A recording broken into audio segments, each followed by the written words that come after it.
This one's a sports topic. I guess you've seen Ohtani, or I guess that's how you say his name. Yeah, with the 50-50 club, first person to ever do it. And they said 200-year history of the game, nobody's ever done it. So he's got 50 home runs and 50 stolen bases, and they both happened in the same game. Yeah. It wasn't like he got one and then 3 weeks later he got the other one. He got them both in the same game. Right. Last night he went 6 for 6, 3 home runs, 10 RBIs. And he needed. I think last night he needed 2 home runs. Yeah. And just 1 stolen base or something. So I mean, he is an example of somebody who has earned their money. A lot of times professional athletes get these massive contracts and they kind of fall from that or fall backwards at least a little bit. Mm-hmm.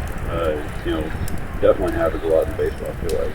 And he's absolutely worth every penny he gets, probably, as far as, Well, I mean, he's making a lot of money, but still, he's worth it, because he is for a pitcher, that's the thing, too, he's a pitcher. Right. That's the other thing I was going to bring up was that he's not pitching this year because he had Tommy John surgery last year. So he's not pitching. That's why he's not pitching this year. Yeah. But so next year he'll probably be in the pitching rotation. But you just wonder if they, if he's, I don't know what kind of ERA he's got with a pitching record. He's a good pitcher too. Yeah. Yeah. And I mean, even when he's pitching, they still use him as a batter. Yeah.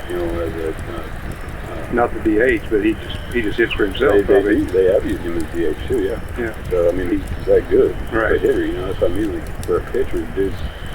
I mean, he's very hard to watch for sure. He's got the Dodgers in first place.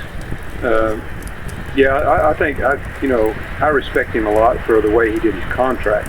Yeah. To help the ball team out, and some of these other big time players, that could learn something from him, and say, hey, instead of me sucking all the money up, in the next 2 or 3 years, pay me over 10 years, and and then we renegotiate our contract every 3 years or whatever. But you're not having to shut the whole team down just because of me.